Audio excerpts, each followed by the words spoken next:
Salut à tous, on se retrouve ce soir pour l'épisode 2278 du Zap Image. On commence directement avec une info jour pour jour. Donc c'était le 21 avril 2009, donc en gros il y a 14 ans jour pour jour. C'était un match de Premier League entre Liverpool et Arsenal et le score final était de 4 partout entre ces deux équipes. Un incroyable match bien sûr entre Liverpool et Arsenal il y a 14 ans jour pour jour et cette fois-ci il y a 16 ans jour pour jour. L'équipe de Lyon remportait un 7e titre de champion de France. C'était la grande époque, le Lyon Prime on peut dire.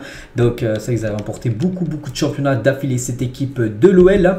Et toujours avec Lyon, donc Lyon joue un match ultra important, c'est après-demain, c'est l'Olympico, ils reçoivent l'équipe de l'OM et Lacazette lance l'Olympico, l'a dit, ça sera un match intéressant, il fait partie des rendez-vous que l'on attend.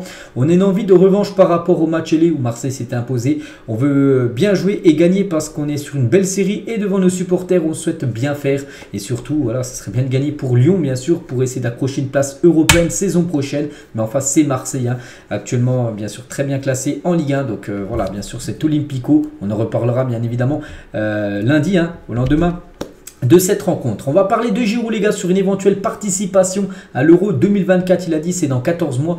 Je ne me projette pas au-delà mais je suis là pour ça. C'est le seul titre majeur qui me manque. Les Bleus sont au-dessus de tout. Ils sont le fil rouge de ma carrière. C'est vrai qu'il a tout remporté dans sa carrière. Giroud a remporté la Ligue des Champions avec Chelsea. Il a remporté l'Europa League. Il a tout remporté, la Coupe du Monde. Mais il lui manque quand même l'Euro.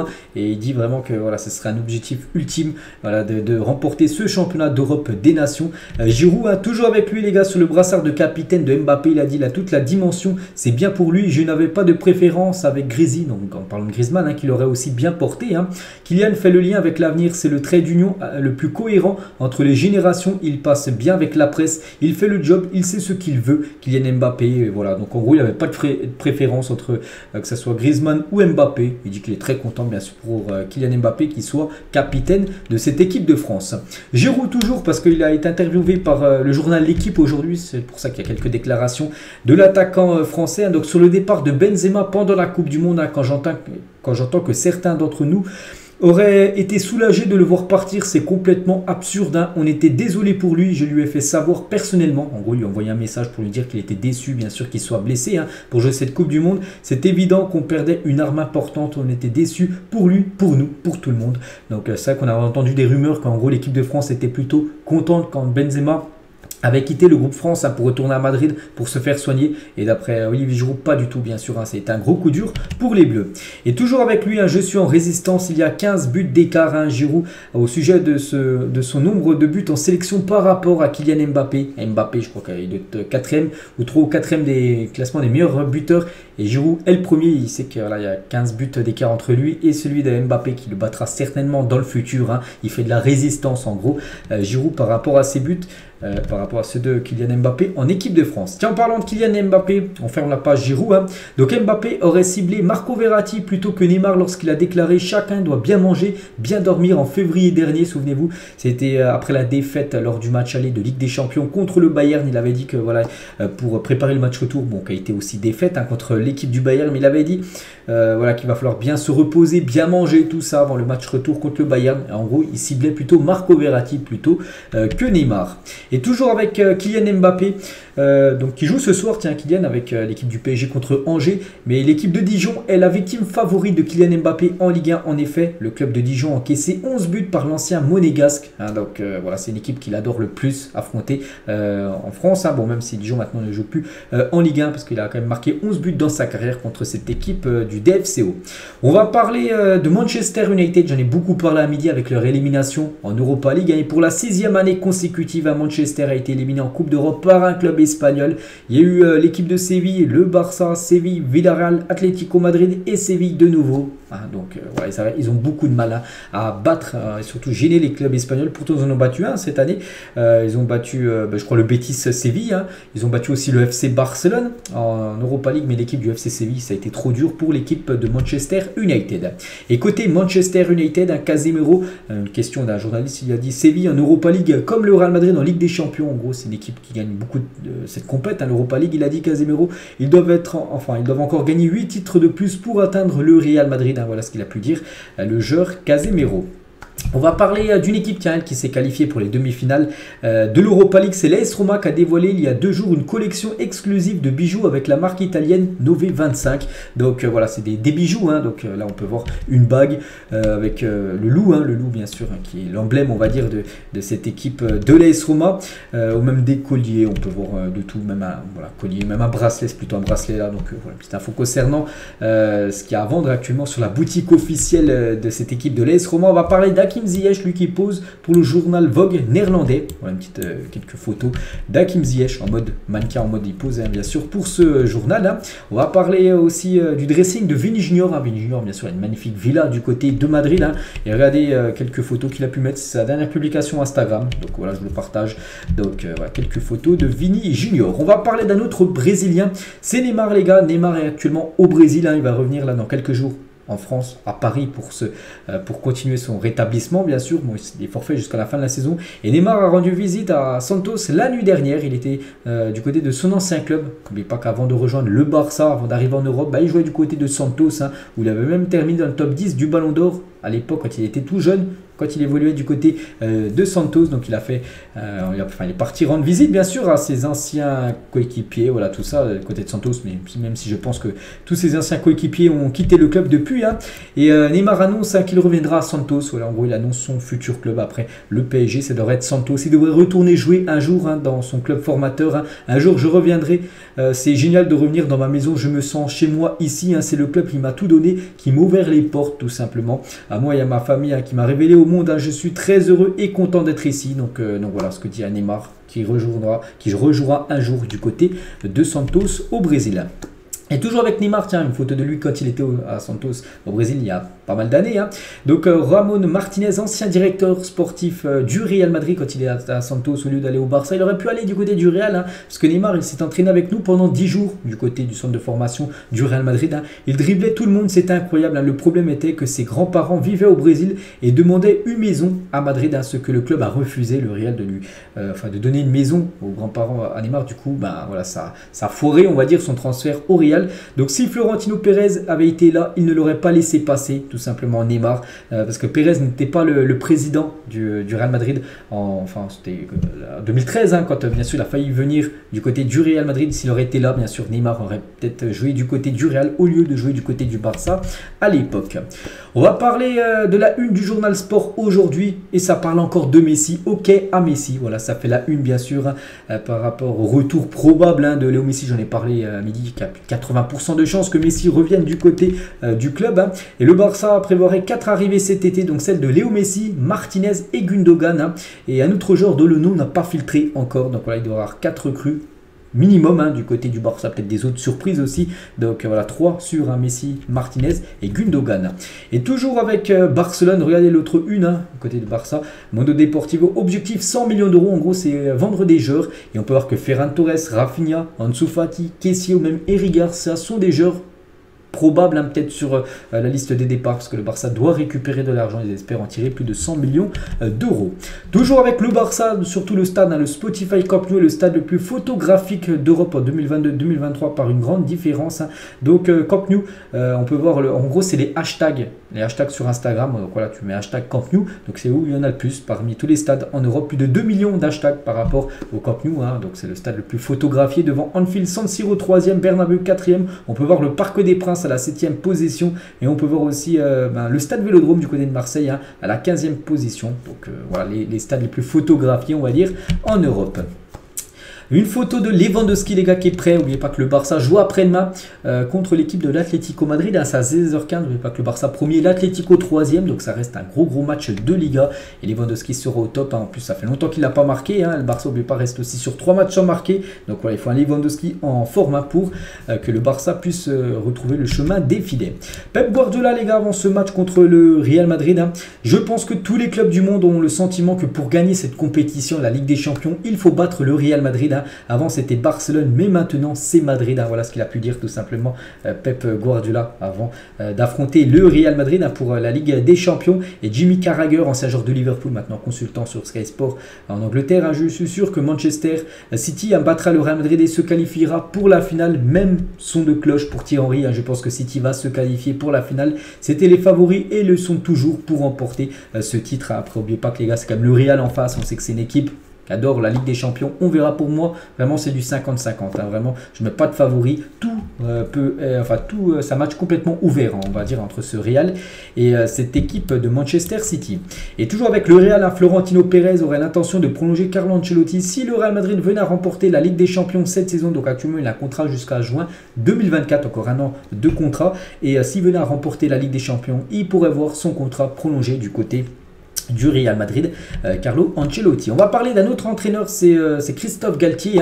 Et le PSG poursuivra avec Christophe Galtier s'il ne parvient pas à convaincre le successeur identifié de venir au club. Il y a pas mal de noms qui circulent du côté du PSG. On a parlé à midi, il y a Zidane, il y a Mourinho, il y a des autres noms comme Nagelsmann aussi, comme on avait déjà entendu. Donc s'il n'y a vraiment aucun qui peut arriver, Galtier restera encore entraîneur du PSG. Bon, je ne sais pas si c'est une bonne nouvelle pour les supporters parisiens. Et Mourinho qui est une piste, on va dire, sur le banc parisien. Donc se sent bien l'AS Roma, il verra plus tard pour son avenir. Il a dit, je suis heureux, je ne le cache pas, j'aime les gens et il m'aime. J'ai le sentiment que tout le monde me respecte à Trigoria, donc en gros à Rome.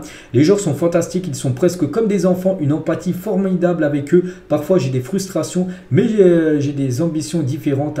Mais je suis heureux ici, j'ai vu des gens heureux et j'en suis tout aussi heureux. Nous verrons plus tard. Voilà, en gros, il veut déjà finir cette saison avec son équipe de l'AS Roma, finir dans le top 4 pour jouer la future Ligue des Champions, se qualifier, pourquoi pas pour la finale et peut-être gagner cette Europa League, parce qu'ils sont en demi-finale. Et après, il verra concernant son futur. Donc après, voilà, le PSG peut être une option pour lui. Voici le programme de la Ligue 1 donc ce soir. Le PSG joue, c'est l'extrême. Le PSG premier contre Angers, dernier en plus. Angers, je crois, il leur faut encore 1-2 défaites. Et voilà, ce sera officiel, ils seront en Ligue 2. Donc voilà, Angers, PSG, c'est ce soir. Demain, il y aura l'AG Auxerre contre Lille à 17h. Lens contre Monaco, demain soir à 21h. Après, le programme dimanche avec le gros match, l'Olympico, à 20h45 entre Lyon et l'équipe de l'OM. Ce jour-là, les gars, en 2011, c'était également à 21 avril. Cristiano Ronaldo a marqué un but gagnant à la 103e minute contre Barcelone. C'était en prolongation.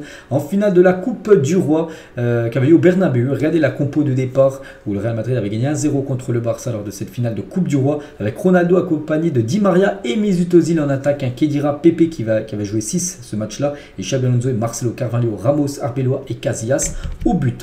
Tiens, toujours avec Cristiano Ronaldo est sous le feu des critiques pour avoir réagi au chambrage des fans adverses en se tenant les parties génitales. J'en ai parlé hier. Donc l'avocate Nouf Ben Ahmed annonce vouloir porter plainte, tout simplement, l'affaire, et devant le ministère public pour acte publiquement indécent, voilà, par rapport à ce qu'il a fait. Parce qu'il entendait des messi dans les tribunes et il s'est touché les parties génitales, tout ça. Et du coup, ça se fait pas, tout simplement. Et voilà, il pourrait être énormément sanctionné, Cristiano Ronaldo. Et toujours avec lui, donc une photo voilà, du Ronaldo Prime, le Ronaldo, bien sûr, du Real Madrid avec Iniesta. C'était lors des grandes années des Classicos à l'époque entre le Real et le FC Barcelone. D'idée les gars, donc un mystérieux rappeur qui prétend être un joueur de première ligue a sorti un freestyle qui a fait le buzz en Angleterre. Il a déjà une fanbase assez solide et de nombreuses personnes adorent se demandent qui est ce joueur qui peut se cacher sous son masque. En gros, c'est un rappeur, mais il se cache, voilà, il met un masque, il met des gants pour que personne ne le reconnaisse et il fait des sons et ça buzz, on va dire, en Angleterre. Et soi-disant, il joue dans une équipe de première ligue. Donc pour l'instant, on ne sait pas qui c'est. Voilà, donc une petite info concernant ce Didé. La transformation physique d'Eduardo Camavinga à 16 ans. Donc à 16 ans, lors d'un match Rennes-PSG, plutôt fin et maintenant bien sûr il a pris pas mal de masse musculaire du côté du Real Madrid. Thierry Henry les gars, à propos d'Arsenal, Arsenal joue ce soir contre Southampton, victoire obligatoire des Gunners. Vous ne gagnez pas le titre en première ligue sur les émotions, 38 matchs, tu ne peux pas être trop dans l'émotion, on doit vraiment rester sur le jeu et ne pas céder à l'émotion. Si j'étais dans les vestiaires, je leur dirais que émotionnellement vous devez être plus tranquille sur ce qui se passe dans le match. Voilà ce que peut dire Thierry Henry. Il conseille aux joueurs de faire attention à l'émotion, tout ça bien sûr, parce qu'une saison de Première Ligue, c'est long. Enfin, n'importe quel championnat, c'est long. Et là, bien sûr, c'est en train d'un peu laisser filer pas mal de points là, ces dernières semaines. Pourtant, les annonçaient quasiment sûrs de remporter le championnat. Mais là, City revient très fort sur eux. Il y a ce match dans le 26, là, le 26-27 avril, ce match entre City et Arsenal. Mais là, ce soir, ils doivent gagner absolument contre Southampton. Daniel Levy, les gars, le président de Tottenham au sujet de Harry Kane. Si vous avez un joueur que vous ne voulez vraiment pas vendre, vous avez parfaitement le droit de dire non, tout simplement. J'espère qu'un jour, il y aura une statue d'Harry Kane devant notre stade. C'est une légende, il est entré dans l'histoire, tout simplement, du côté des Spurs. C'est toujours avec Tottenham, tiens. Officiel, Fabio Paratici démissionne de son poste de directeur général du football à Tottenham. Cette décision fait suite à l'échec de son appel concernant son implication dans le scandale des transferts surévalués de la Juventus Turin. Donc voilà, c'est plus le directeur sportif, on va dire, de cette équipe des Spurs, Fabio Paratici. On va parler de Gundogan sur les rumeurs qu'il envoie au FC Barcelone. Et n'oublie pas qu'il est en fin de contrat en fin de saison. À mon avenir n'est pas encore décidé. Bien sûr, il y a des discussions, mais je n'entrerai pas dans les détails maintenant. Je suis heureux d'être à Manchester City et d'être le capitaine. En gros, il veut finir bien la saison avec City. Et après, il verra son futur, même s'il y a de grosses rumeurs qu'il envoie du côté du Barça. Concernant le Barça, tiens, un classico, les gars, de pré-saison sera joué à Dallas aux États-Unis le 29 juillet prochain. Donc voilà, ça sera un match de pré-saison, un match amical entre le Barça et le Real aux États-Unis.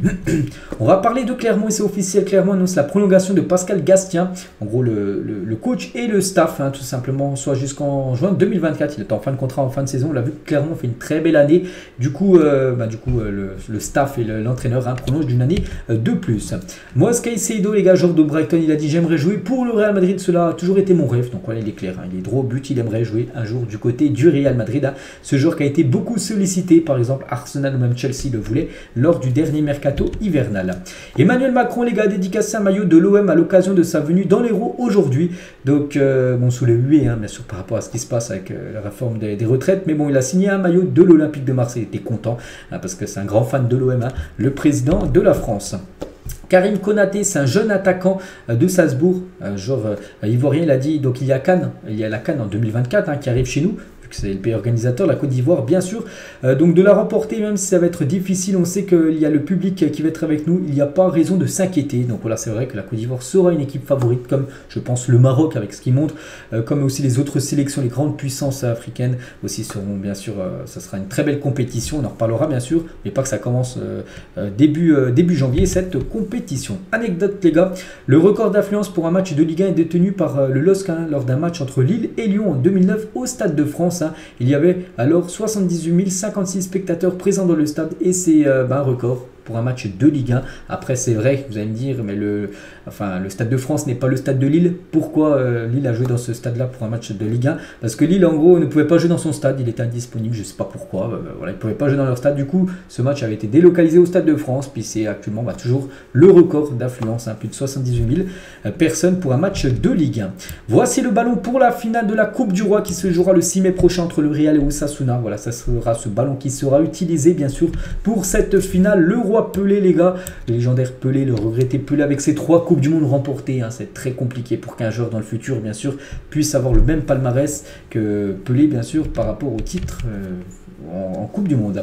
L'époque des maillots Coupe de France avec le flocage pitch à l'époque. Donc voilà, maillot bien sûr de Lyon par exemple. À l'époque, avez-vous collectionné les magnettes Juste Foot durant votre enfance? Vous savez, c'est les magnettes que tu récupérais, je sais plus où, mais voilà, tu pouvais coller sur ton frigo vu que c'était aimanté. Voilà, c'est que j'en ai eu quelques-unes, enfin quelques-uns, on va dire à l'époque. Et on finit les gars cet épisode ce soir avec une question très simple. Quel joueur pensez-vous en premier en voyant ce maillot du Barça? Il y a quelques années, Qatar Foundation était le sponsor. Donc voilà, vous avez pensé à qui? Moi j'ai pensé directement à Léo Messi. Donc n'hésitez pas à mettre en commentaire, vous avez pensé à qui en voyant ce maillot en premier. Donc voilà les gars ce qu'il y a à dire ce soir. J'espère que ça vous a plu. On se retrouve bien sûr demain sur cette chaîne pour l'After Zap Image de demain. Allez, moi je vous laisse, bonne soirée à vous et à demain.